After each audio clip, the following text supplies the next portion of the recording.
Welcome to St. Martin's. Thank you. Thank you very much, Father Chris. Thank you for inviting me. It is such a pleasure to be here. I have to say that I have heard a lot of wonderful things about this church, about this congregation, and I'm very excited being here. And so thank you for inviting me. And um, really, and I also want to answer the question to feel more integrated to the group. This is my third Zoom meeting today. And what I do to stay cool is I show skin. I'm wearing little clothes. So so, but you're not really showing the skin. You're just, you just. you just see the top part. Yeah. I don't want to show you what is underneath. He's wearing pajamas. Yeah. So and please, and Father Chris is very formal using the doctor and so on. Please call me Mauricio. That is absolutely okay with me. I'm 60, and when you say doctor, I feel like, uh-oh, now I'm getting into putting more years on me, on my bones, as someone was saying. So, anyway, so Mauricio here. Yeah. And so thank you again. And the conversation today is a very brief introduction to the topic of trauma. But before I get into the more like psychological pieces of this, I was reflecting when Father Chris invited me and told me about the what you have been doing in the group about the Exodus. And I was in my prayer finding this very strong connection between being in this journey that moves you away from home, and then at some point you want to go home to a promised land. And I think that what happens with trauma from a more biblical or religious perspective is that trauma moves us away from who we really are as creatures designed to be happy. So trauma moves us away, and our call is to walk, to be in this journey, to re-encounter with our true self, that self which is called to be happy. So that was like a parallel that I found between this, what you are doing around the book of Exodus and trauma. So when we think about trauma, we need to start thinking about traumatic events, because not everyone who's exposed to a traumatic event develops trauma or trauma-related symptoms. Trauma is really a condition, something which comes for some people from being exposed to traumatic events. And what are traumatic events? Because this is a kind of subjective concept. For some people, for example, being exposed to living in a house with roaches can be very traumatic because the person is phobic to those animals. But for some other people, that might be nothing. That is irrelevant. They don't care, or they are used to it. So one thing which is important for us to understand is that traumatic events, even though some of them are kind of universal, but can be also very specific for different people. And we cannot say that because something is not traumatic for me, it cannot be traumatic for someone else. Nowadays, what we know, or what the literature has recognized, and this is very relevant for us, especially for communities of color, is that some traumatic events can be things such as extreme poverty. And the literature uses a fancy name for that, which is fiscal trauma. So now, finally, the literature has recognized that being in extreme poverty, is a traumatic event, and it has consequences for human beings and for communities. So this is a traumatic event. Yes, there are some other traumatic events like an earthquake, like physical assault, sexual assault, neglect, those kind of things. But it is important to recognize that some more macro realities like extreme poverty are also traumatic events. And what happens, and it happens at the micro level, the level of the individual, but also at the community level, is that traumatic events become the source of trauma when the individual or the community experiencing them cannot deal with them using the coping mechanisms that traditionally have been used to deal with the situation and to overcome the situation. It's like when we are just overwhelmed by what is happening and we become unable to control or to grab what's going on and to overcome those circumstances. In a more kind of sophisticated way, we can say that what happens with trauma is that the fight or flight response is not an option. It's like you cannot fight against it, but you cannot run away. And I want to use an example that I think is very useful to understand this concept. And it's what happens with little kids who are experiencing violence coming from or inflicted to them by their caregivers.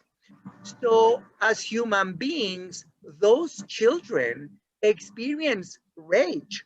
Of course they are mad. They want to protect themselves, but they are aware that they don't have the physical strength to fight the abuser. So fighting back is not an option. And they are also intuitively aware that leaving the situation is not an option. When you are 4 years old, being homeless by choice is not a real option. So the child cannot leave. So the fight or the flight response for that child is not an option, and the child is trapped. And the mechanisms of defense that the child may have used to deal with the situation become useless, and the child is powerless at that point. And then what happens, and this is like the most contemporary definition of trauma, is that it becomes an emotional memory trapped in the body. So trauma is not a cognitive memory. In fact, people who have experienced traumatic events, which have been the basis for experiencing traumatic symptoms, cannot really remember in detail the traumatic events. And this is key to understand survivors of trauma.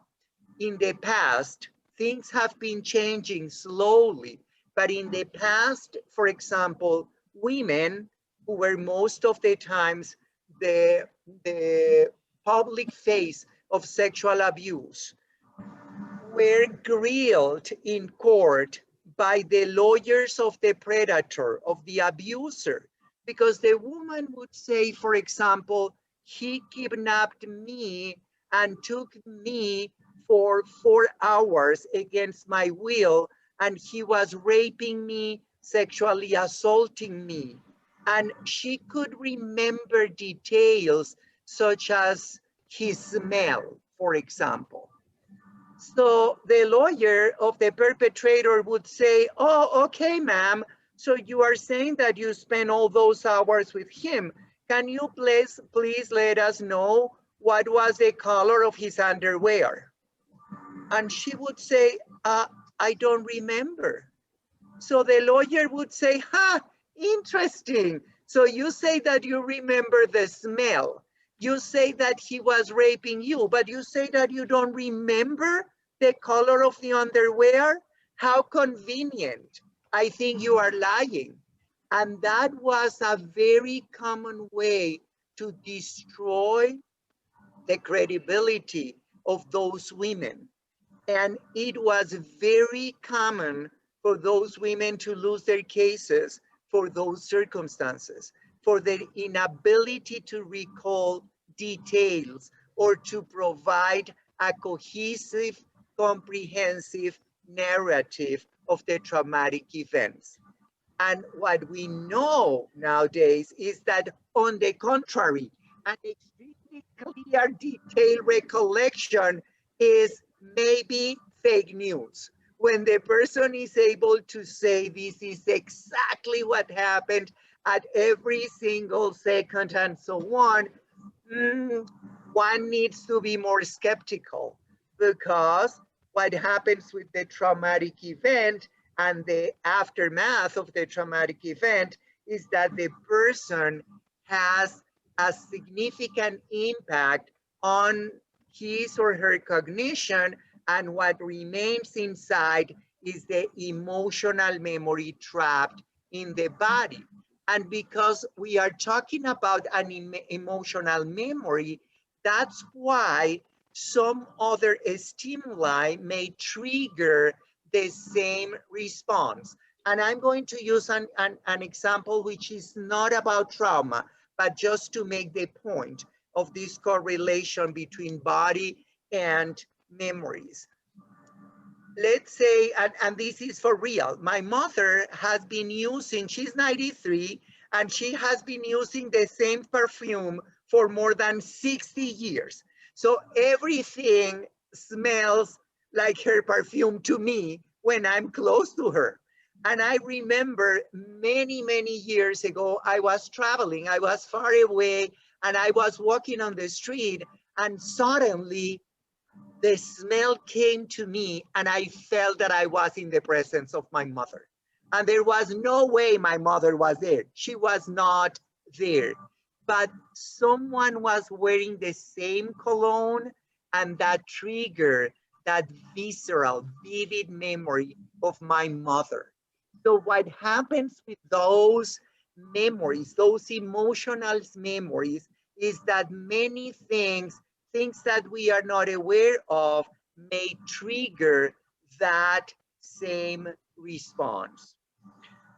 So this is also relevant in terms of treatment of trauma, because one of the more traditional approaches about trauma has been, like, if not forcing, let's say pushing people into recalling and re-experiencing the traumatic events. So for example, here, the Department of Veterans Affairs, they use that a lot. So I witnessed one of those treatments and I was horrified. It was for people who had been exposed to war zones, and because of that they had developed very severe trauma, and for all of them it was associated with water. The war zone was in, I mean, with water around. So what they were doing to these individuals was forcing them to carry on their backpacks and throwing them into a swimming pool, and they would not allow them to come out till they were almost dying there. And the rationale for that intervention was, okay, at some point you'll get used to it. And once you get used to it, you will overcome the effects. I, of course, strongly disagree with that approach, but I'm telling, this is an approach widely used nowadays in the US and around the world. but that shows like there is no clear understanding of trauma as an emotional memory trapped in the body. So nowadays, in a more kind of contemporary view of treatment, movement is critical. So nowadays, we don't think, many of us don't think that really remembering the details is useful. What we believe is that we need to provide the safe space for the body to expand and to allow the traumatic memory to be released. So you find some kind of unusual interventions, so such as screening therapy or things like that. So, but I know this is not a therapy conversation. But I just want to say that understanding trauma as an emotional memory trapped in the body means that there is a great emphasis nowadays on movement as a way of treatment. And that is so extremely related to what Father Chris was mentioning about your church, because the arts are an amazing, fabulous tool to deal with trauma, because becoming aware of the traumatic event is not really very helpful, in the sense that this is not a cognitive exercise. It is about connecting with that thing which is inside, and it is experienced, yes, at the body level, but also at the unconscious level. So for example, and this is just a parenthesis, but I cannot resist reinforcing what Father Chris said about the use of the arts. So nowadays it's very, very popular to use theater as a form of intervention to heal from trauma. And I'm talking about individual as well as community trauma. So for example, and it started here in the US, in New York, with adolescents who had been affiliated with gangs and had had very traumatic experiences in their lives growing up. So what they were doing was co-creating a script, and then they would act the script they had co-created. And so the story they would co-construct would be the common story of all of them.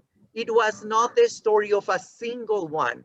It was the story of all of them. So they were venting, they were putting out what they had been experiencing in their lives and so on, in a kind of chaotic way, but through the script, it would find some kind of structure. And then when acting it as actors and actresses and so on, it would have some form of resolution, because the body would express what was inside. We use that a lot with older adults, also using reminiscence therapy. I was living in Minnesota, and we had a wonderful experience with a group of older adults who had gone through a lot of trauma in their lives. So we had this group, which was co-facilitated by a theater person and a clinician, a clinical social worker. And we were working together, so clients would share their stories and memories and so on. And then the theater person would help them to put that in the form of a script. And again, they will act the script. And they were reporting a huge healing as a result of that situation. So this is like the very basic thing about the definition of trauma. And one of the tragedies with trauma is that once we experience trauma, it leaves like a vulnerability. And then we are more prone to experience trauma again. because the person starts living in a survival mood. It's like the person is literally walking on eggshells. It is very common for survivors of trauma to report high levels of anxiety and depression. And for me, I remember when I started working, when I was an intern, I remember one of my clients, one of my first clients, she was talking about that, and I couldn't really understand. And at some point, I asked such a silly question, but oh Lord. So she was saying how tired she was and how depressed she was, and how she wanted to fall asleep all the time. And I said, okay, so why don't you sleep? And she looked at me as if I was a total idiot, and she was right. And she said, well, because when I try to sleep, because I'm so tired, I feel as if 100 horses are running inside my body. So I have no energy to move, but at the same time, inside 100 horses are running. So this also explains why some people may experience several traumatic events. On one hand, it is because of environmental factors. Of course, if I'm a person of color, if I'm an undocumented immigrant, if I'm this and that based on X, Y, or Z social identities, then yes, of course, if I'm a Black trans woman, then I have much higher risks of being traumatized and re-traumatized and re-traumatized.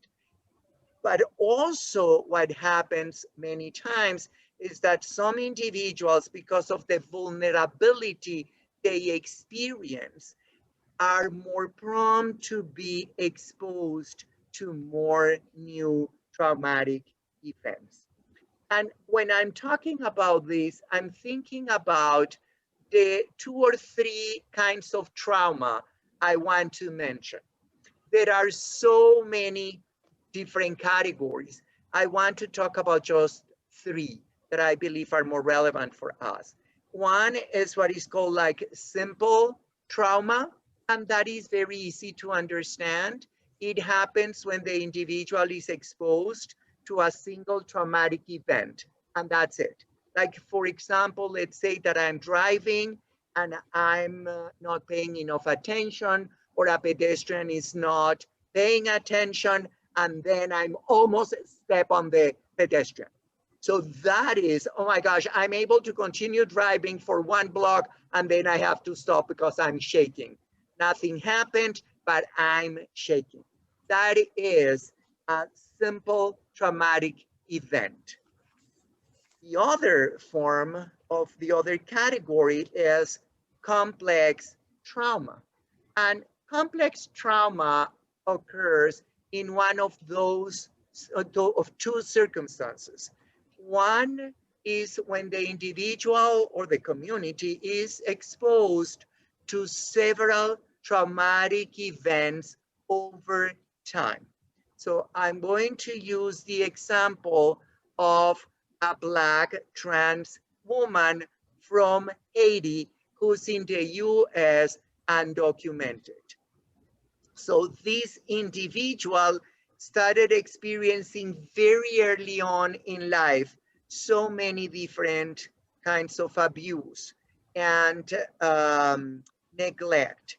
And at some point, she was exposed to sexual abuse, physical abuse.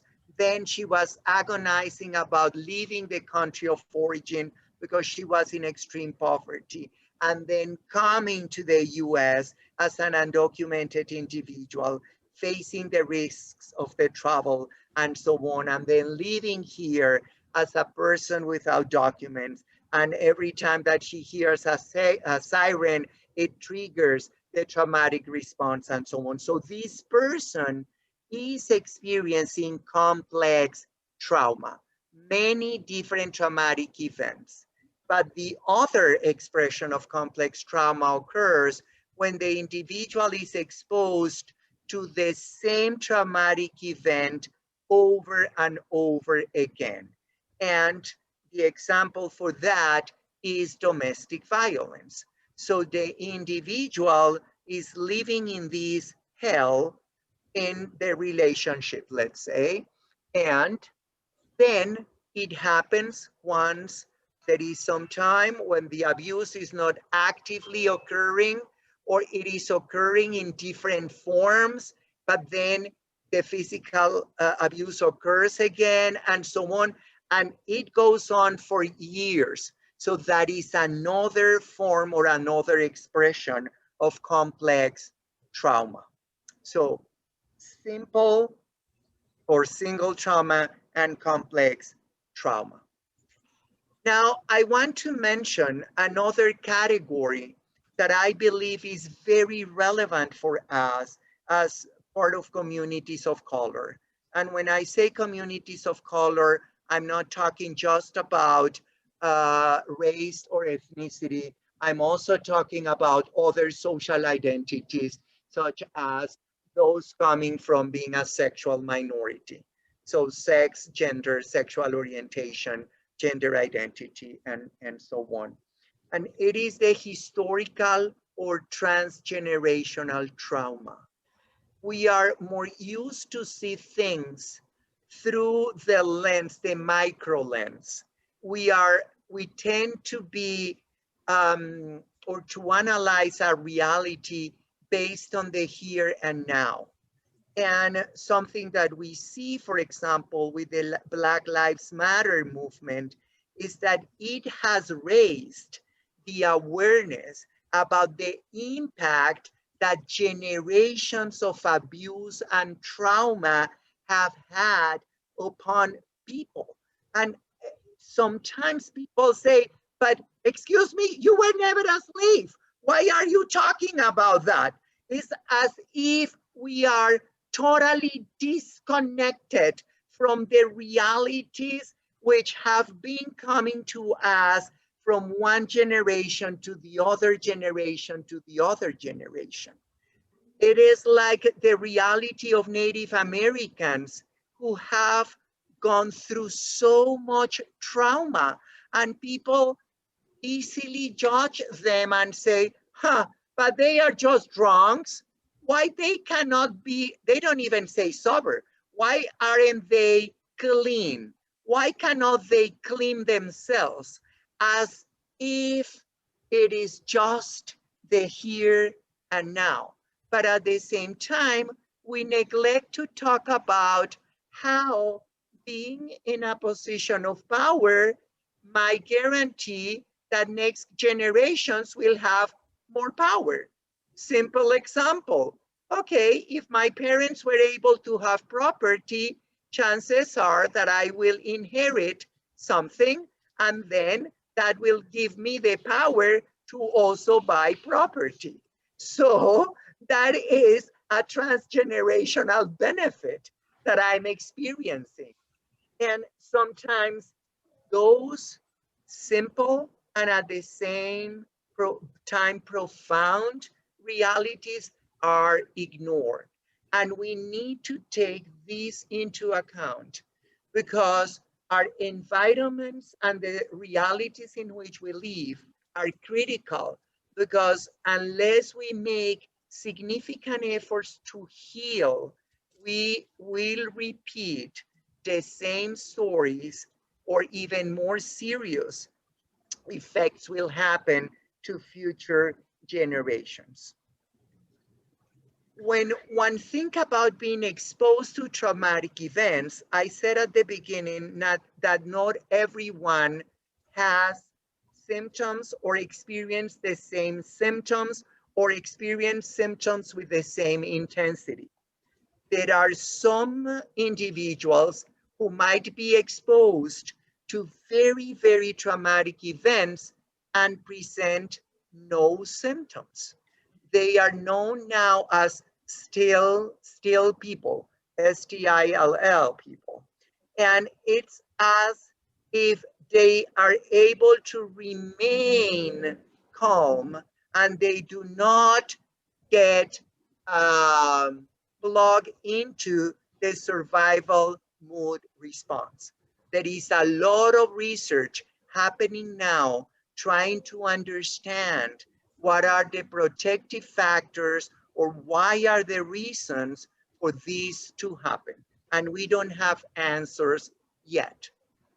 We have some other individuals who present very significant effects, traumatic effects. We see people who dissociate significantly.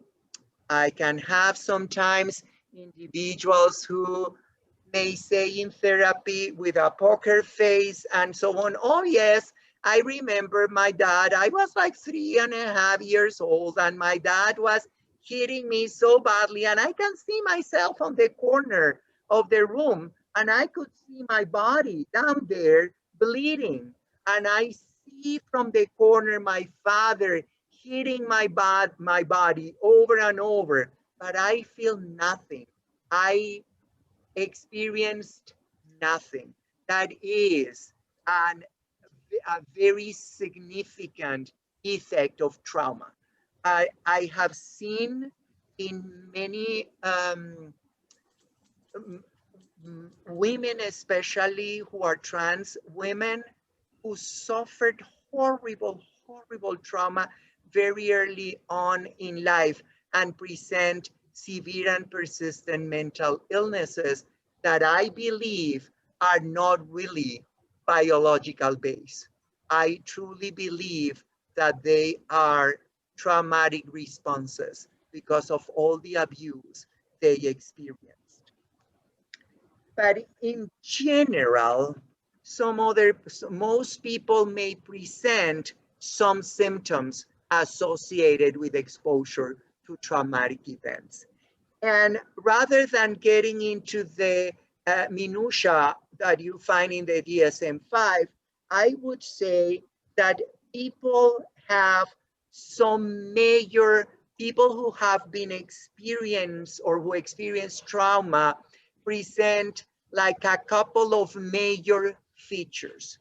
One is lack of trust. It is very difficult for survivors of trauma to trust. And the other thing is they tend to isolate. It is, I don't want to get involved in relationships. And then the call for all of us who have been exposed to trauma is to deal with the relational paradox. On one hand, the survivor of trauma craves for emotional connections, but on the other hand, is so impaired in many ways because of the traumatic experiences that cannot really or doesn't have the tools to really open up to establish healthy relationships. And that is the relational paradox, the relationship paradox coming from trauma. At the same time, survivors of trauma are amazing people. And I want to say this with my mouth wide open, because we tend to overemphasize just the negative effects of trauma. At the same time, human beings, we do the best we can with what we have. And what matters, or something that really matters, is how we read what we see or what we experience. You cannot imagine how many times I have had individuals in therapy who struggle with addictions, with addictive behaviors.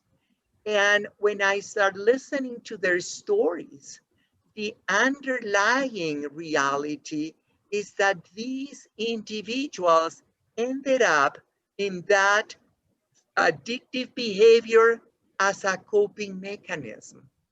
Many times it was an undiagnosed mental health condition. and the person just feels the need to feel better, and then explores different drugs or alcohol or whatever to feel better. So it is not that the person is a deviant getting into this vice. This is a person who wants to have a happier life. And then the addictive behavior is the way to find some balance.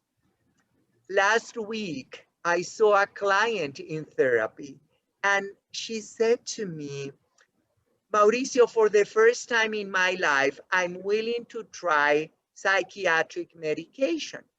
And I was kind of shocked because I have known her for quite a while, and she has been very clear that she is not going to use psychiatric medication.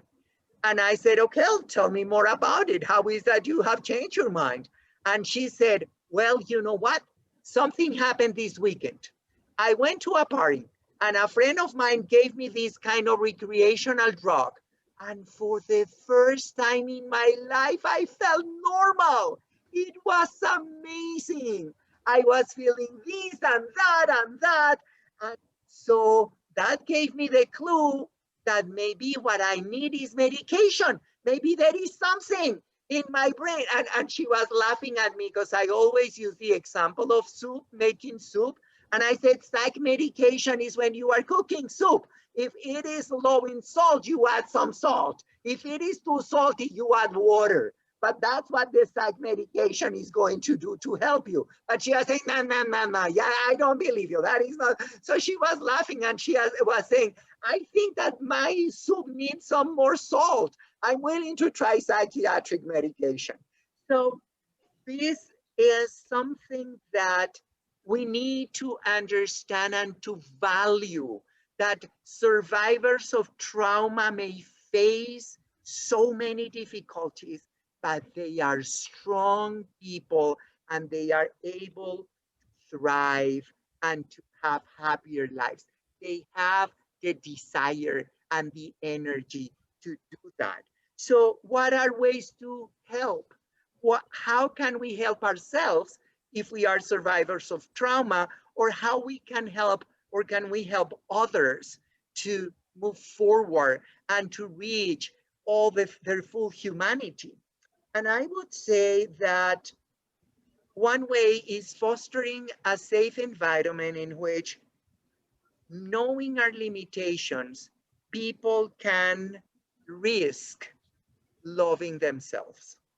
And I think that communities of faith are a privileged space for that to happen. Because if we really are transparency of God, our communities should be those spaces in which people can very slowly start to trust. Being realistic, knowing that no one is perfect, but they can use and read through your intuition that there is an environment which is healthy and safe for them to explore. I also believe that prayer and a life of faith is so critical. I'm also aware, I'm not naive, and I'm aware that our images of God are very much colored by the images we have of our primary caregivers. So those two things need to go together. I have seen so many times in therapy how, as people heal themselves from a psychological perspective, they enter into a different space in which the relationship with God can be very, very different. And I have also seen the opposite. I have seen how people who have strong faiths and the support of communities of faith and so on can use that experience as a springboard to solve the relational paradox with other human beings. I also believe that therapy is a wonderful way to work on this. And I can tell you, because I have seen it in my own life, attending therapy, and I have seen it happening with people coming to work with me, that what happens with individuals who have experienced trauma is like when you throw a mirror against the wall and it breaks into 10,000 pieces. That's what trauma does. And the work, the therapeutic work, is to be on our knees together and to start putting the pieces together. And it means that we are going to cut ourselves, we are going to bleed, we are going to suffer, but I promise at the end of the day, we can have another mirror and we can see a fully human image of ourselves reflected in that mirror. So that's all what I have to say about trauma. I'm very open to your comments, reactions, and so on.